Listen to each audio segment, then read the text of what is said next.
Welcome to Map Marketing. I am your host, Rachel Klaver, and today I'm so excited to be sharing with you the business story of Girls Get Off and owner Viv Conway. It's all pretty PG in here, but if you are in a car with children, you're sensitive to topics around sexual behaviours, then perhaps this is a one that you might want to just listen to by yourself. However, I had a lot of fun on this podcast. Most of you may not know that I wrote a book on dating, and I also used to be a sex and relationship expert, so to speak, on breakfast television. So this was my comfort zone, but possibly not one that you're used to me talking in. So I had a lot of fun, a lot of laughs, and Viv's way of marketing and thinking about building community is second to none. You'll learn a lot from her and hopefully enjoy laughing alongside us.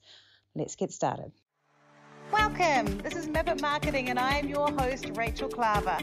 I love helping small business owners become more confident and more capable with their marketing. So this podcast is all here to help you do just that. It's me and the help of some great guests helping you learn new skills, new strategies and ideas. Let's jump in and get started. Hello and welcome to the Map Marketing podcast. I am your host, Rachel Klaver, and I'm really excited today to have Viv Conway from Girls Get Off come on. I'm going to get her to introduce herself in a moment. I'm also really excited about this because some of you may not know, but the book I wrote before Be a Spider Builder Web was called 88 Dates, which was about my story on internet dating, but also collecting other people's dates. And for a while, I was a sex and dating expert, hilariously, in my horrendously then single life on breakfast television. So this is like a bit of a blast from the past for me. My biggest giveaway on my blog back then was some vibrators. And then I got into trouble because a man won them. I checked that his wife was going to be happy with them, and he said yes, but he lied. And I got a very angry message from her because he was wanting her to use it. Well, anyway. So I'm looking forward to this. You may see a side of me you haven't seen before, guys, but you're definitely going to get a lot of information and inspo from Viv because Girls Get Off is an incredible business.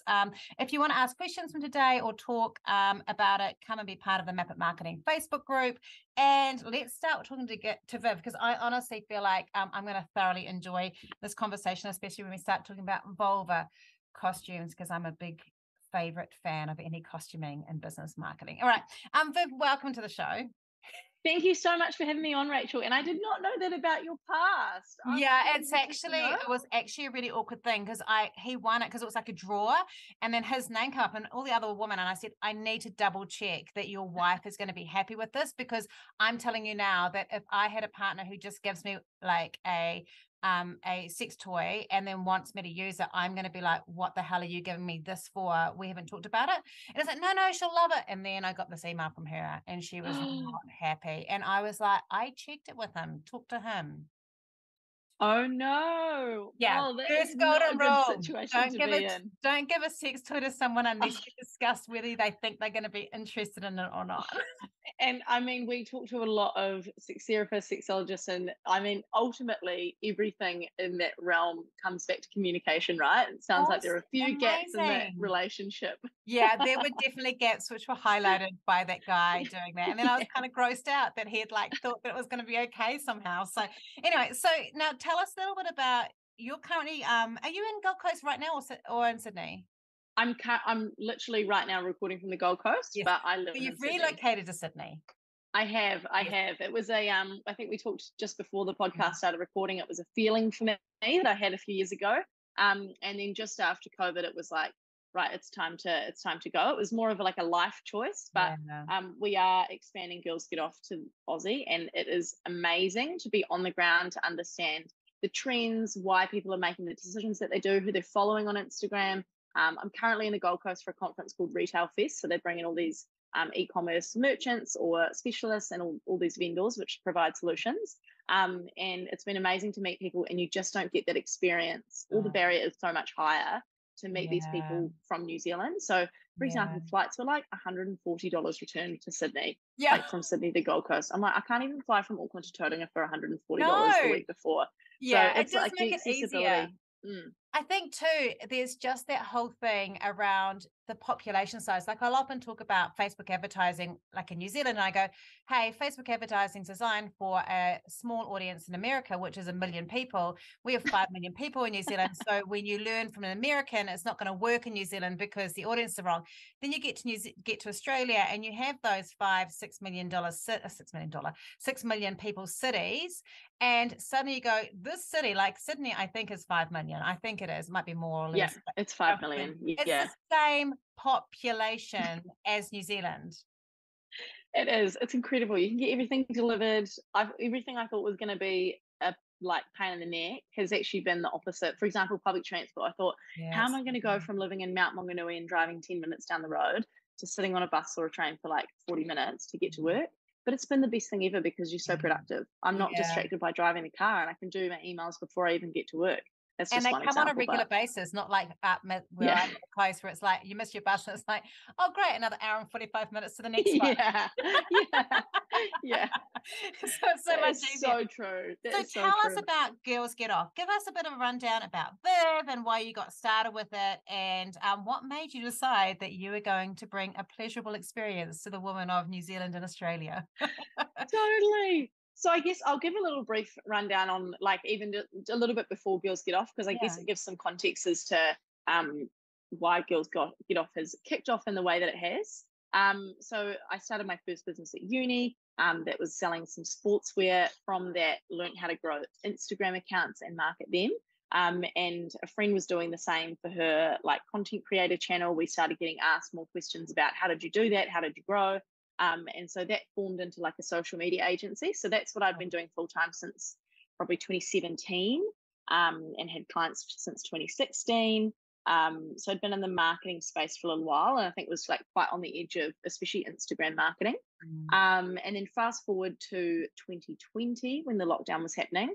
My friend Jo and I knew we kind of wanted to work together. So we'd been looking at different options that might sort of be the new best opportunity. And she said to me over a few lockdown socially distanced drinks, like, how about vibrators, you know? And when we looked at the market, it was like, okay, if you look at a product such as a Satisfy Pro, the only reason that product is trending and the only reason women are buying that product is because A, their friends have told them about it, or B, they've seen a viral review. So it was happening here on the radio stations. There was a toy called Tracy's Dog, and it was getting like these funny reviews on Amazon in the States. And so these were the ways that people were finding out about these products.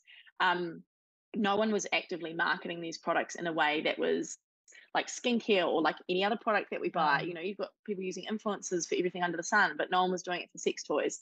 And then on top of that, if you decided, okay, I'm a little bit curious about this, maybe I'm ready to dive in or dip my toes in and get a toy, your options were either I go online and there's 800 different types and like, what do I even know how to choose? It's like, it's not like choosing a movie. I've got no idea what I want.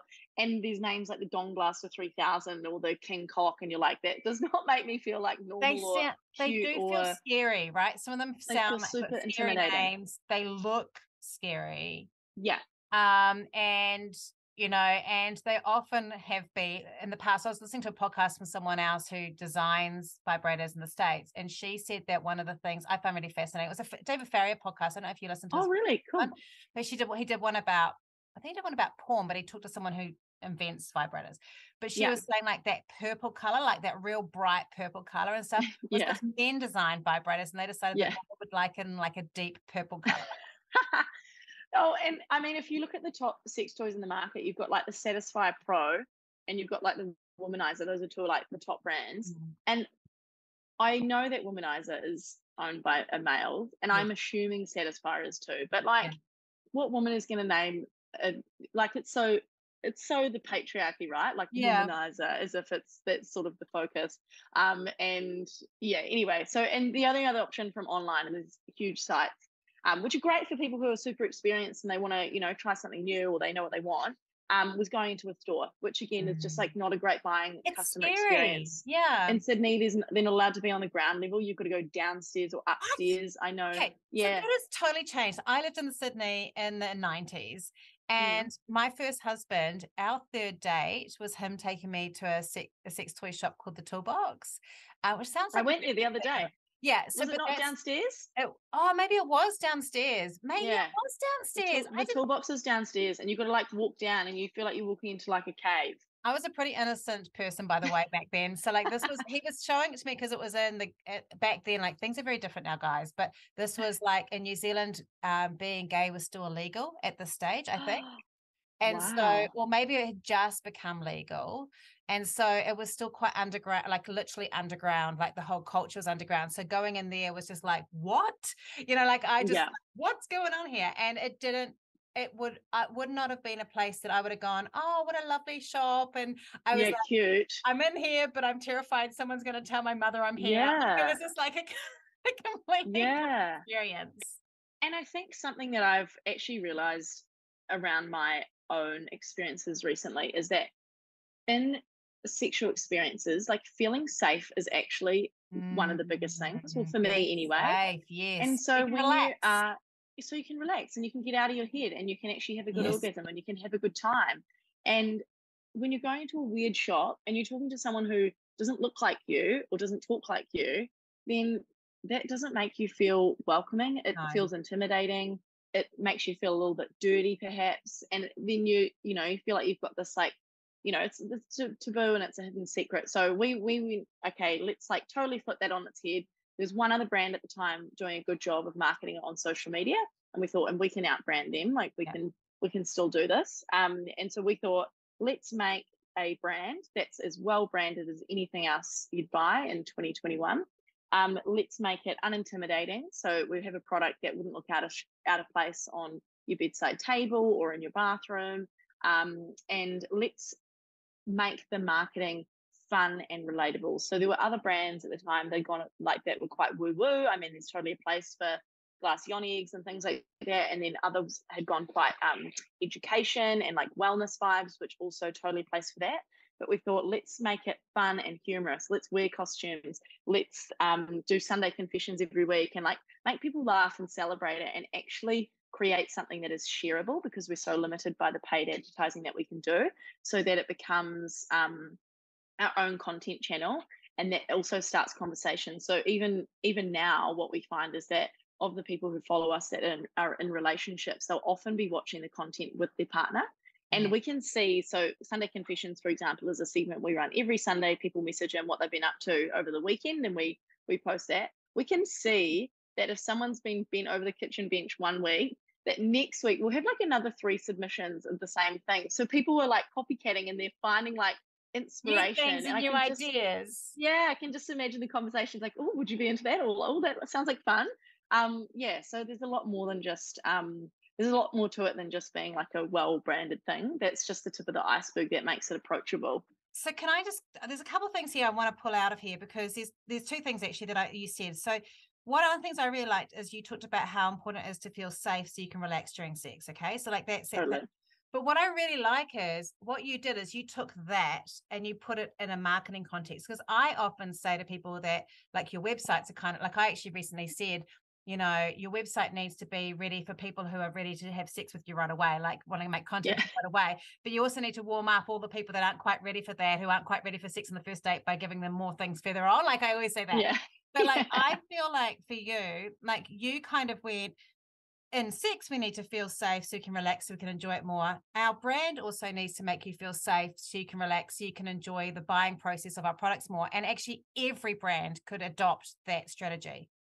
Totally. I think if you look at, because we're so social media focused, like, I mean, if you look at any of the social media influencers who are growing at the moment, they are the ones who are real, relatable. They're the ones who are like telling you, really lifting the hood. I was at a talk on Tuesday at this conference with a brand called G-Dart. They had the team there, and they did last Friday, they did $1 million in 2 minutes. They're doing over $20 million a year business.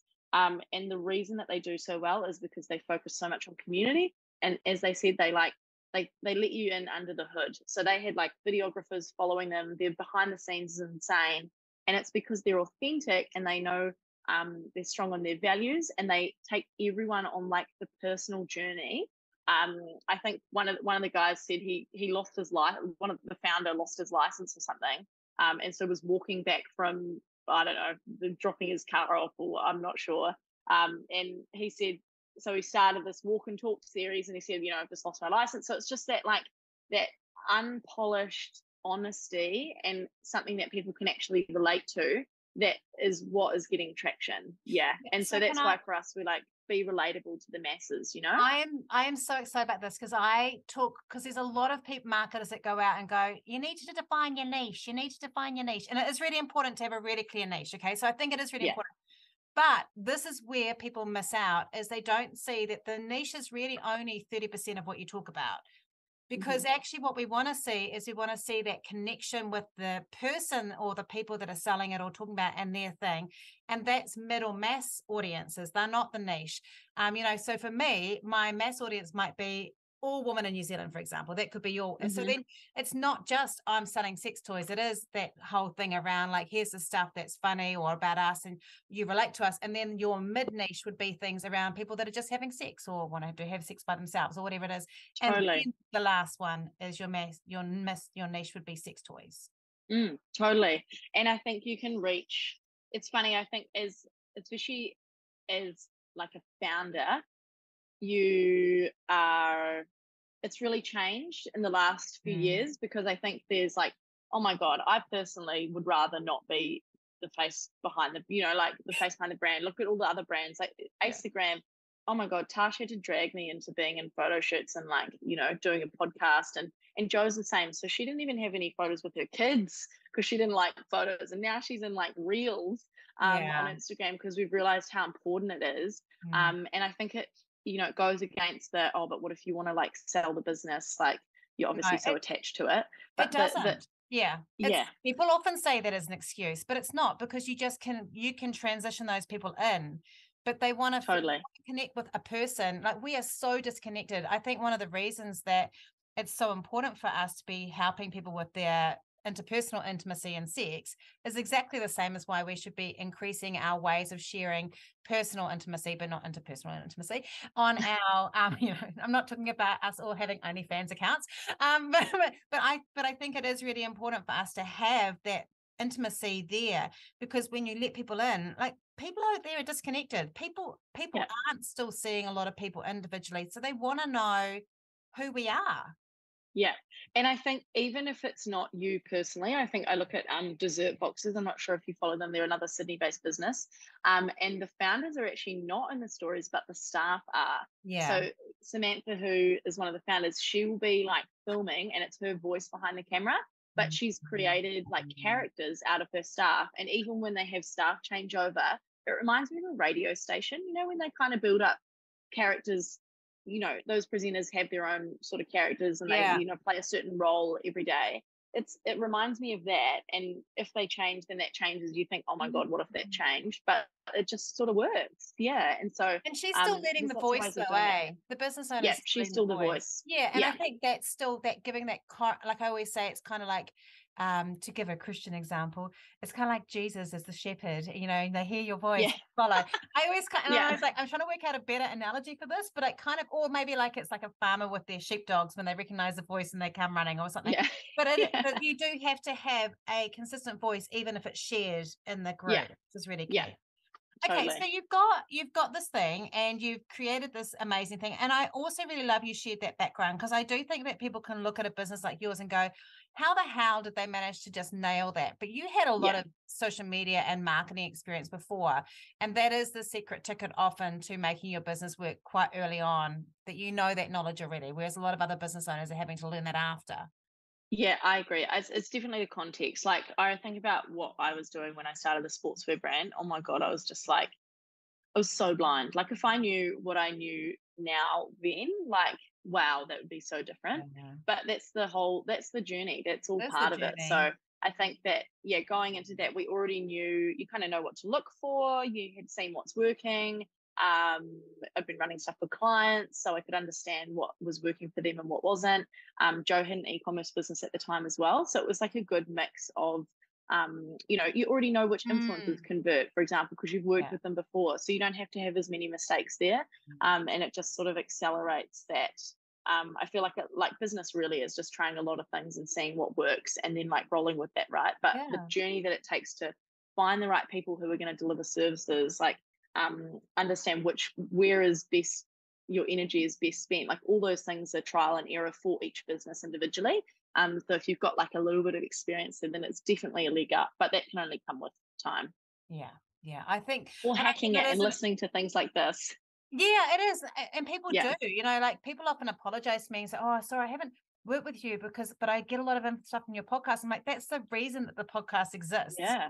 My podcast, my newsletters, all those things exist to help people get some of it. And at some point you'll get a block where you go, I do need some extra help. But that's what it's for. It's the same as your education. Like I think that's a really important thing in terms of education that both of us have in common, because we do have an education element, even though there's that fun side as well. When you're making educational content, you're not going, I better bloody get sales from this. You're actually going, I'm going to share this as a gift, and it may result in sales, but that's not why I'm doing it, because otherwise it has a yucky tension to it. Yeah, 100%. It's got to be it's a collective approach that leads to sales, isn't it? A trust in the mutual messaging is going to work at some point. 100%. So, because you're not going to get pissed off with someone if they say, hey, look, I've never bought anything from you, but I watch all your advice and seriously, it's made such a big impact on my sex life. Are you? You're not going to go, well, stop following me, you bitch. No, they're just simmering at the top of the funnel. They'll drop down one day. Exactly. I always say they're on a sticky web, so they're stuck there on the web and they're going to make their way down. So exactly. So tell me a little bit about I want to talk about the vulva costumes, but first. The reason that I asked you if you could be on the podcast, I'd seen your stuff before anyway, and obviously because I'd had that kind of stuff around the sex and dating writing before, I was interested anyway. But I had been told to interview you by about 8 people because you have amazing billboards. Like you use humor a lot and quite a lot of creativity. As a digital person who's had a background in digital, why did you do billboards and what was the strategy behind it? Well, first I'll say that because of the nature of the industry that we're in, we're actually against the community guidelines for most platforms. So we actually can't do any paid ads. We've had our TikTok account, I hate the word shadow banned because I just don't like it anyway, but we were shadow banned, so we had to start a new account. We had our Instagram account shut down at one stage, touch wood. Now we're very careful. So it's always very much a challenge for us, but I mean, it's a double-edged sword. It actually, I mean, you could look at it that we're a little bit disadvantaged, but at the same time, it means our competitors can't just outspend us on more Facebook ads and so on. That's true. So it actually allows us to be really creative and capture people's attention in different ways. So the billboard initially, God, what was our first one? I can't even remember what the first one was. Oh, we just did some for Masturbation May. We did them quite early on, and we did Masturbation May. It's coming up. Yeah, it's coming up. I know. Stay tuned. I actually can't remember what we have planned in the marketing calendar, but there's something there. Orgasm April, or is it? I know it starts with an O. Yeah. No, Masturbation May is a real thing, and it's because. This will be coming out of Masturbation May, actually. So this is good. This will be coming out, I think, week 1 or week 2 of Masturbation May. So if you guys aren't getting into Masturbation May, this is your sign that you should be. Just listen to the podcast, go put on some relaxing music. And it's actually, there's something to do with a woman, it was the Surgeon General or something in the States saying that masturbation should be a part of the sex ed curriculum in US schools. Oh, that's there's a story behind it, and then it's Jocelyn Elder, Surgeon General Jocelyn Elder or something like that, and whether she got pushback for it or there's something going on there, so that's why it's called Masturbation May. But so we did some initial billboards to celebrate that, and then the next ones we did must have been the Christmas ones, and we found a bit of a hack with the billboards in that if you leave it till last minute, which I'm sure a lot of small business owners can relate to, leaving things till last minute, we still do plenty of things the day before, is that you get distressed rates. So billboards are actually cheaper if you're disorganized. And so I remember going, oh my God, we've just scored, this is meant to be. So now if we want to do a billboard, we'll often wait till the week before or something, be like, hey, you got any distress rates? And then, she doesn't do that. Anyone's listening that sells billboard, she doesn't do that. But that's good intel.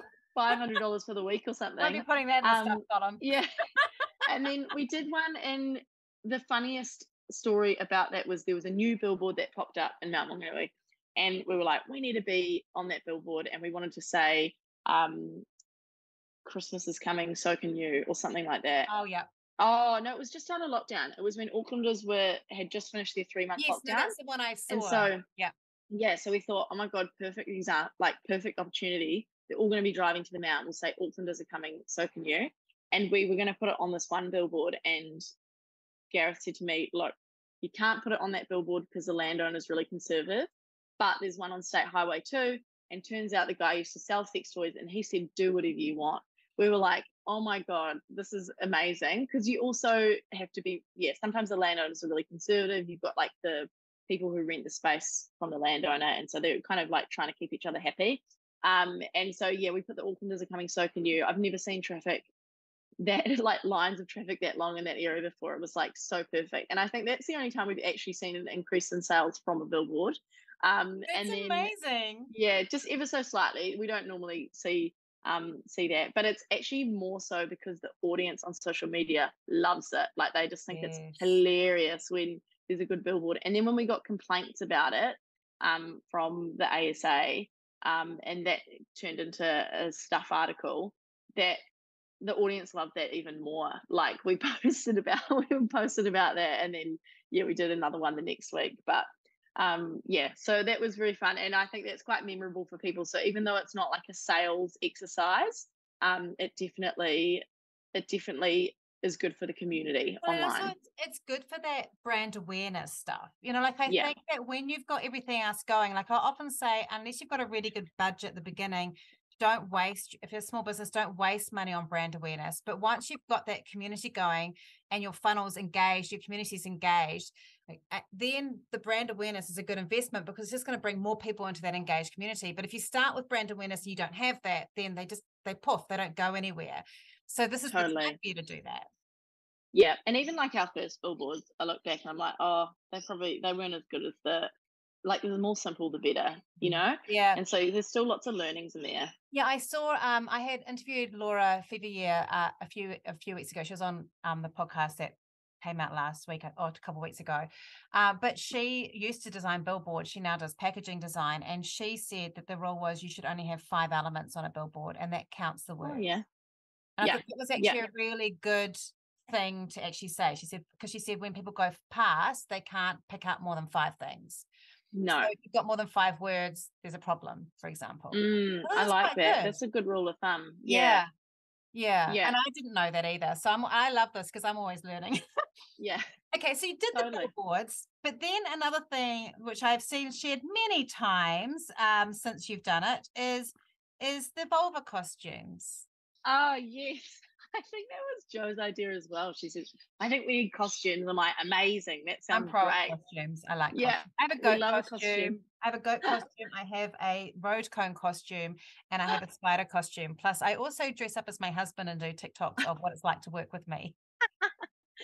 It is so good. Yeah, I love a costume too. And I think, again, it was just like, it's funny for the audience. People recognize you on the street. It's like they don't recognize your face necessarily. They don't recognize your face. No, it was definitely, oh God, like dedication to the gram, man. First few times in the costume, it's like, oh God, am I really doing this? And I think there's malls and stuff. Honk if you're horny, honk if you had sex today. Yeah, it's just out there doing it. So the costumes get a lot of good traction. And will you be bringing the costumes to Sydney, do you think? I've got one with me in Sydney. Actually, I've got 2 with me in Sydney. We've got some more made. So we've literally got like 8 of them now. And so I think that's awesome. We've got a whole range. You could do like a giveaway of the best customer of the year, and they get their own vulva costume. We've had multiple people ask where we've got them made. We've had can I borrow them for an event? Like, the people love them. They're so good. And we do vulva earrings. I reckon that would go really well. I actually bought some vulva earrings for a friend a long time ago. They were made out of nice clay. She really loved them. Because they look like a flower. Yeah. Don't they? Like, not everyone will know it's a vulva. Yeah. So, okay, so that also worked well for you because it's a sharing, Like that, it wasn't like you're not looking to you're not looking for people to stop in the middle of the road and go, oh, can I buy a vibrator off you? Yeah. It's more just that whole thing. If you know that if it's great and someone's going to take a photo of it, it's shareable content. Yeah. And you need to, you need to be able to hook someone on social media, right, and grab their attention. So the more different things that you can do, and you like pattern breaks. Like, Yes, you know, I'm people so are just into pattern scrolling breaks. through. Right. Yeah, people are just scrolling through. But if you can do something that go, oh, what's that? Or, oh, wow, what is going on here? Yeah. Perfect. That's what you need to do. So even like, you'll notice we haven't used the costumes as much lately because People we got were used to using them too much. People got Yeah. used to them. So now it's like, okay, park that for a little while. Let's do something else. And we're just about to change up our content. Well, we are kind of in the process at the moment, just tweaking it a little bit because, like I say, if you look at any account, particularly influencers, because I feel like those are the content creators that we get a lot of entertainment from. Even the ones you found really funny a year ago, if they haven't innovated, you probably don't watch them as much anymore. So I think a good example of someone who's really innovative is Terrell Tuffer. I don't know if you know him. No. He's an amazing, he's a guy from New Zealand, and the way that he has innovated his content, if you go right back to, you know, he's been doing influencer stuff for ages, and his engagement has stayed so high because he has constantly changed. Like for those ones, for the people who haven't, I don't know, there'll be some influencers who are still posting like they did 2 years ago, and they'll be the ones who aren't growing or they're decreasing. Whereas those who change with the times, those are the ones who will continue to grow, get new audience, and so we're always mindful of that as well. Because I'm Instagram is my worst platform, so I'm always I love listening to this stuff. It's because it's my least. It takes a lot of energy, and I have not got a lot of energy. So but I love TikTok. I love going rogue on TikTok, and I do a lot better on TikTok than I do on Instagram. But I'll often say to my clients who are on Instagram or anywhere else that if you're scrolling and your stuff can look amazing, but if it's got the same fonts or the same design as half the other people there, people are just going to flick through it because it just looks the same. You know, sometimes having something that looks pattern breaking is so important, like using the non-trendy colors or using the different fonts, or doing what you're saying is sometimes if you're known for this, changing it up and innovating it again as a business is essential, because otherwise people get used to that and then other people copy it or emulate it, and then it becomes samey. And there's stats around or something that there's stats. I never remember the numbers of these stats, but it's something like we're exposed to like tens of thousands of ads every day or branding. Apparently 30,000 exactly. It used to be 10,000, but now it's like 30,000 marketing messages a day, and in America anyway. Yeah. And I remember looking when I found out that stat and like looking down at the floor, and I had like a pizza box on the floor, and I'm like, I didn't even notice. I didn't even register that there was a deal on the top of that pizza box, because you just slammed with it all day, every day. So I agree. I think if you're doing something a little bit same, or it's not something that's going to get attention, because that's all you're essentially doing on social media is you're trying to get attention, then it needs to just tweak it up. And it doesn't have to be difficult. Like you say, if you're getting good engagement on TikTok, like totally double down. Like that's such an opportunity at the moment, that platform. Oh, it is. And even if it's been banned by the time we get here, it's still going to Yeah. My whole thing is like, if they ban it in America, it's good for me because there'll be less American traffic, which means my stuff's going to go out further. That's my whole theory. Well, and I think if they ban it in America, there'll be an American-made app that's waiting in the wings, ready to take all the traffic, right? Yeah, absolutely. Because that's how Silicon Valley works. Not going away. Yeah, exactly. Short content, bad news, everyone. Short content is not going away. You're not all those people going, please let TikTok die so I don't have to do reels and TikToks anymore. That's not happening. It's interesting you say that, because I was getting my nails done the other day, and I was sitting next to a girl who had just finished uni, and she must have been like 21 or something. And I was asking her about TikTok, because I don't actually watch TikTok that much, but I know it's an opportunity. I was asking her, what brands do you see that are doing well on TikTok? Why do you think they're doing so well? Why do they capture your attention? And she said to me, I just like some brands just think that it's Instagram, and they're just posting their Instagram stuff onto TikTok. And I was like, oh my God, throwback to when we started we had an Instagram specific social agency in 2016. I'm like, that's what I used to tell quote unquote old people, that I would say, you're trying to post on Instagram like you do on Facebook. People used to ask me, what are you going to do when Instagram dies? And I'm like, it's happening again. It is happening again. It is actually. And I will say that I am bad because I put my TikTok content onto Insta because I actually struggle with I think that's Insta. okay. Well, no, it's not really. It is a little bit, but I still will make reels specifically in Instagram with their sounds and things like that, or their things. because what I like about TikTok is that I do feel I get to be that raw, real me. The one you get in stories on more in stories on Instagram is my daily videos. And I've got 2 TikTok accounts, and one's, I lost a lot of weight last year. So one's kind of been my weight loss journey. And so that one's had the niche right at the beginning. And I've got this amazing engaged community that has like big reach, and it's like, and I get it, and it's easy. But it's because I'm just coming and talking about my journey and my story. And that is what people want on TikTok. Yeah. They want real story. And the people that try and come on there and do snazzy pants, like here's my beautiful business with all my beautiful stuff. They don't do well because they want to see the gritty shit. They want to see, like I saw, I don't know if you know Sarah Lilly. She's got a plus size brand called Flamingo. So she was, hopefully she doesn't, but on Instagram she's doing okay, but on TikTok during the pandemic she filmed her meltdowns when she's stressed, and then she did the story, and then and now she's shipping worldwide and getting these massive orders, this massive growth. But it's because TikTok does what Instagram story does, but you're getting it to 98% of the people who see every video has never seen you before. So you're getting this full, and so anyway, I'm rabbiting on about TikTok, but I think that it's the same thing. People want gritty and real more, and it's just the feed on Instagram hasn't quite caught up to that yet. I think it will change. I agree. I agree. It'll be interesting to see the evolution of it, but I think that I think the main thing to think as well is that it's, we'll talk about this, and I know that there'll be people listening being like, oh my God, I literally cannot be bothered with another platform. Like, that's so hard. How am I going to find time for that? Like, and I'm totally there with them. Like, I'm totally there. Oh my God, admin, and that's why I've been organization. So and I think that the opportunity though is that, in exactly what you're saying, is that actually people like the raw stuff. It doesn't have to be polished. It doesn't have to be super filtered. It actually can be easier than the other content you're creating once you get the hang of it. Yeah.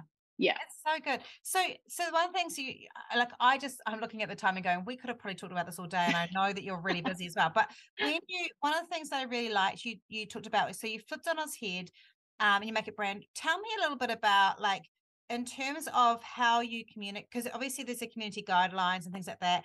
I we don't have time to tell you the story, but I've got a great story which I'll tell you later on about how Google once blocked an entire phone from being sold because their logo at a party. I'll just take it. But Google once blocked a particular provider, which I can't tell you, from selling their phone because they got images of a party that an influencer had shared, and someone had body painted the Google logo all over this person who was obviously essentially naked underneath. And so Google, people forget Google and Facebook are very conservative.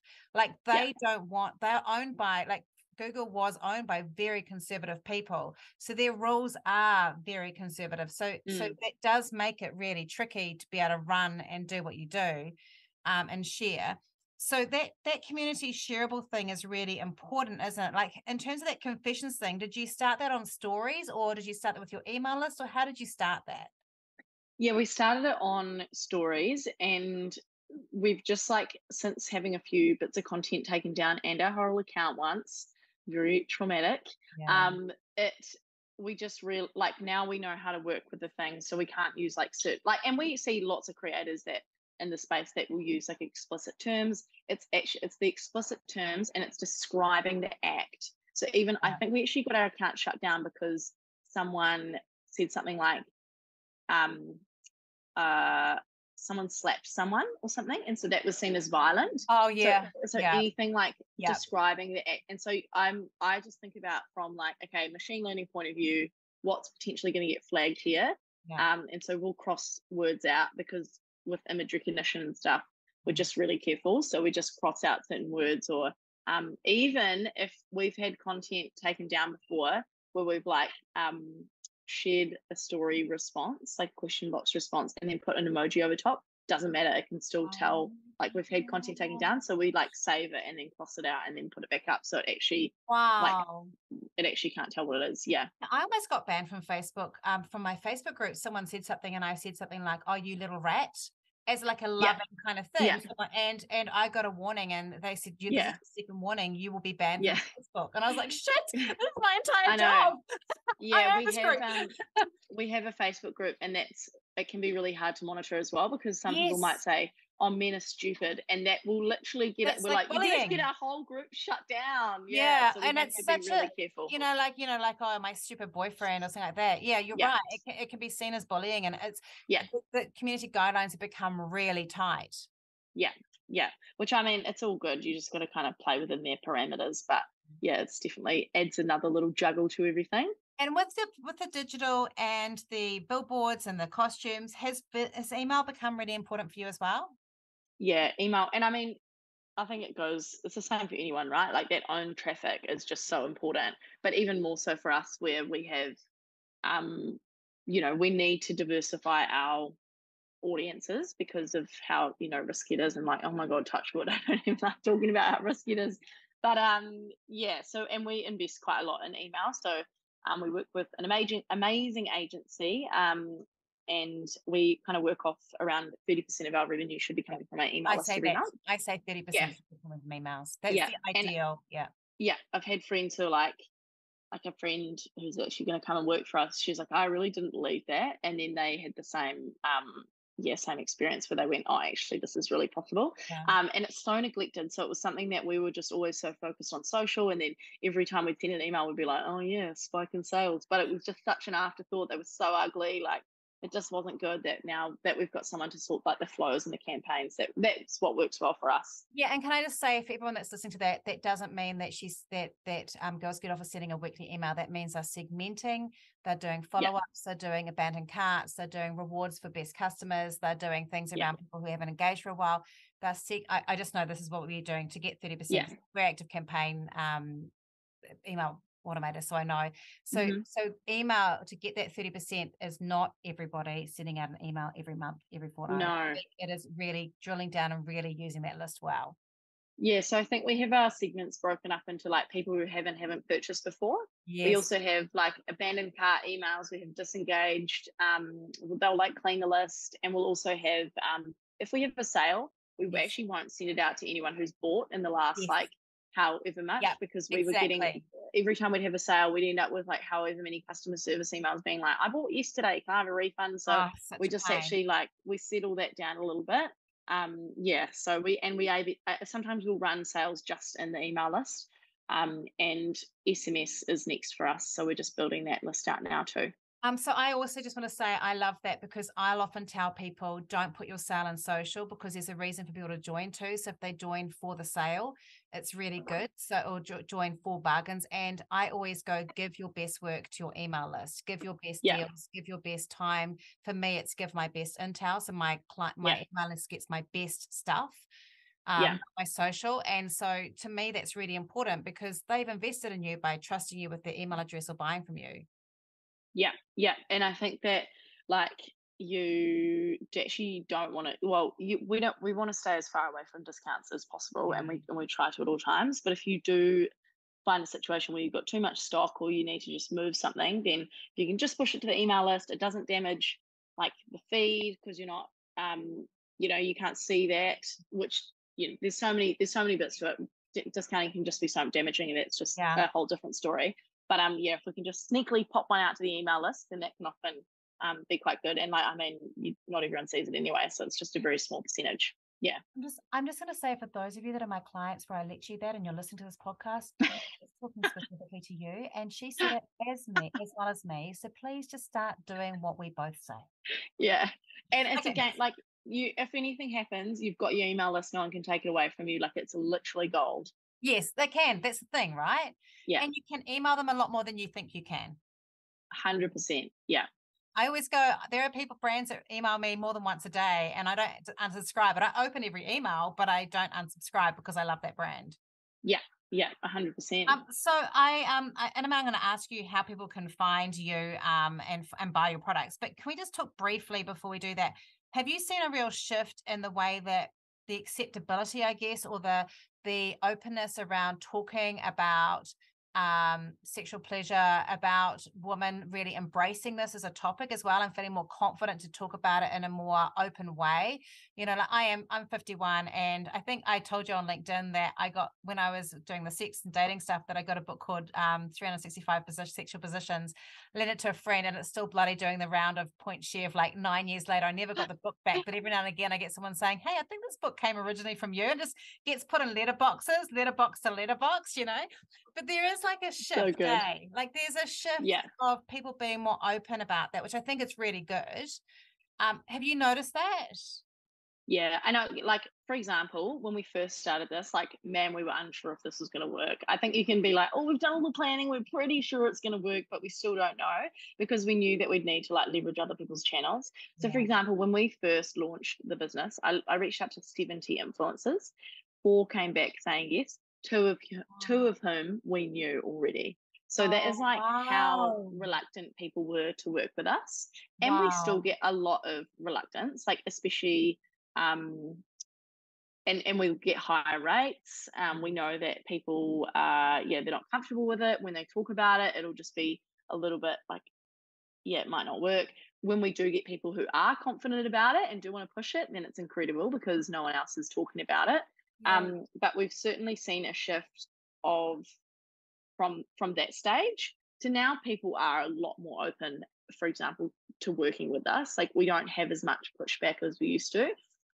There are still some influencers who are like, oh, I've got my grandparents following me, or I've got board members, or so we still come up against that, and that's just like part of it, right? Like, I even applied to an expo the other day, and it was like, oh, we've kind of got to be family friendly, so you wouldn't be able to have any products on display. Like, so there's just barriers, and that's just like the nature of it, right? And it'll like change. Like nice little toys. I know. It's not like you're doing the full big kind of bulgy thing. I know exactly. So it's just part of it. But I think now, and especially in New Zealand, where we've got good brand awareness and we've been able to build a community, it's social proof, right? So if one influencer sees that, I'm using influencers as an example because that's what I've got like the data on, like, if one sees someone else posting about it, then they're like, oh, actually that wasn't too bad, and actually I really like that they talked about that, then it kind of gets the ball rolling. Yeah, and I do think like this is like, it's really interesting for me because, as I said, 51, I'm not menopausal yet, but I'm kind of thinking it's like menopause. Like, I think it's great for your generation to be pushing and making it more acceptable to talk about it. Because like for me, like with menopause, that my mother definitely she wrote a book on hysterectomies like when she was around my age, and she was like talking about that stuff then, but no one was talking about it then. But now with menopause, we're like, stuff this, and sexual pleasure and stuff like that fits really well into that topic. And it's like, why are we still struggling to break down these ideas that it's not okay, or it's not appropriate for us to talk about our sexual health in terms of just pleasure, because it very much relates to me. The health of us comes from that as well. So I do think that it's good to have the more open discussions. It is, and it's definitely changing. Like when we started to see our biggest sales nights on like Friday and Saturday nights, because we knew that our target customer was hanging around with the girlfriends, having some wines, and they'd start talking about this new toy that they got. Yeah. And when we made it the marketing in a way that was funny, it meant that people could share the stuff. It was like, oh my God, look what they're doing, or like, oh my God, this is hilarious. And then all of a sudden it's just like sharing a meme, but they've shared something from the vibrator company, and it's not as weird. They don't feel uncomfortable about it. And I think I was talking with some people recently, and it is that shame that you have associated with it. Like, it's important that you understand why that is, and it most likely comes down to a societal thing. And then if you really, like, it's not your fault, it's just society and certain experiences that you might have had. And then second to that, it's like, what bad things are going to happen by talking about pleasure more? What's going to go wrong? Literally nothing goes wrong. There's only benefit in talking about pleasure more. It's like, it's just been hidden away, and I'm excited for the future and like what that looks like, because we're just at this sort of tipping point, I feel, around the woman's sexual pleasure anyway, around what that looks like, which is cool. It's just so great to have it done in a place where it's well lit and it looks lovely and the products are nice. And, like, I know it's a website, not like it's a store, but like I'm thinking like you know, I know you also shared on LinkedIn that there was that person in Ponsonby who'd done the store where it just looks like Yeah, that's amazing. store. You know, but I think like that, and you compare that to like this like kind of scary sex shop thing where you feel a little bit seedy and you know there's some really weird shit going on behind that door because there's this whole guy going in there holding their pants quite tightly, you know, like, and there's all that sort of stuff. It's so nice to feel like there's safe spaces for women. Yeah, and actually, if you are in Auckland listening, make sure you go and see Ella on Ponsonby Road at Hello Lover. That is like such a cool store. She's done such a good job. I love that. It's nice you give a plug. So if people want to come and see how they can get off, and just as a tip, if you're a male, that was not an invitation for you to buy something unless you check it with your friend or partner. So it's being very heteronormative there. But if you know, just check, because it's not nice to just give someone something without asking them first. It does feel a little bit like a slight. Yeah, I feel. You know. Use it as a talking point first. Yeah, use it as a talking point first, you know, have a few conversations, maybe have a few wines and then talk about it and talk about what you want. And also, I'm just going to say this too, if it's giving it to someone and saying, I'd quite like to watch you use this, that is not the best first thing to say. Yeah, you need to, Get them say, oh my God, I found this, saw this cool Instagram account. Look at this. Do you find this funny? Oh, would you be into that? What do you think about this? Yeah, start there. Not saying something like, I found this cool Instagram account. Could we get you one so I could watch? That's not okay. Yeah, no, but coming in a bit hot there. Coming in a little bit hot. Okay, so if people do want to find you and find the products that you sell, which are, I'm going to tell you a funny story after this because we've run out of time, but a horrendous story. But with your products, they are, a lot of them do look quite discreet as well, and they're often a lot smaller than people would expect. Won't get in the way of partner play. So nice. The whole thing was like, let's make something that's not intimidating, wouldn't look out of place in your bathroom cabinet or your bedside table, and also something that's not won't get in the way if you're using with a partner. And so and you may not need to worry about your child getting it and mistaking it for a microphone guests, which is a common thing that happens with children. Common thing, and dogs eating the toys. So just and dogs eating the toys. That still might happen, but you know. Okay, so where would they come to find you? Totally. So we're Girls Get Off on Instagram. I think we're Girls Get Off HQ on TikTok now because our Girls Get Off one got banned. And we've got Girls Get Off Uncensored. That's our Facebook group. We've got the Girls Get Off podcast. And girlsgetoff.co.nz or .com, depending where you are in the world. And then my personal Instagram is Viv Conway _. Amazing. And so people can buy from all over the world? They can. Oh, don't quote me on that. I think it's just Australia, New Zealand, though. Yeah, US. In UK. I think the rest of the world is coming soon. If you're in Uzbekistan, might be an issue getting through customs. Maybe, yeah. I'm sure I've got one or two. I definitely got listeners in Poland, so I'm not too sure how it is there either. But definitely Australia, New Zealand, US. Exactly. Yeah. Okay. All go there. This has been an extreme pleasure, Viv. Thank you so much. I am going to wear my spider and my goat and my raccoon costumes with a little bit more confidence from now on. The confidence that comes with a certain glow. No. And also, I want to say to everyone out there that if you've ever thought that you can't sell something by looking a bit silly, just remember that Viv dresses as a vulva and it makes her money. Yeah. Dedication to the gram. You got to do it. Dedication to the gram. Thank you so much for being part of the show. Thanks, Rachel. I really enjoyed my time. Oh, cool. Thank you. I hope you enjoyed this podcast as much as I enjoyed recording it today. If you want to get more information about how you can build a great content strategy yourself, do come along to one of my free events in New Zealand. Go and search on Eventbrite for Identify Marketing, and it will show you all the places that I'm coming to across New Zealand in 2023. It's a free event. People always say, I can't believe this is free. I would have paid for it. But it is free. It's really great content. So come along, meet me, say hello, and be part of those events. Now, if you found that there were bits in here that you really wanted to take on board, here's a few things that I want to share that I think you should do. One, I really, really want you to think about how you can turn your audience into something where you're flipping the switch and finding the gaps in what everybody else is doing. I love that Viv said that, and that was awesome. I also really liked that idea that we have to make sure that people feel safe when they're working with us so they can relax a little bit like sex. And that was really cool. I like the idea of taking that concept and idea and putting it into a business. And the second thing is, come and join me on the dark side of dressing up. Me and Viv dress up for our businesses. Don't be afraid of looking a bit silly, having fun, playing and getting humour, because people like it, people share it, people remember it. Have a great week, and I'll talk to you next week. If you love what you heard today, be sure to hit subscribe. And if you loved this episode in particular, I'd love it if you shared it on social media. Remember to tag me in so I can say thank you. Have a great week, and we'll talk soon.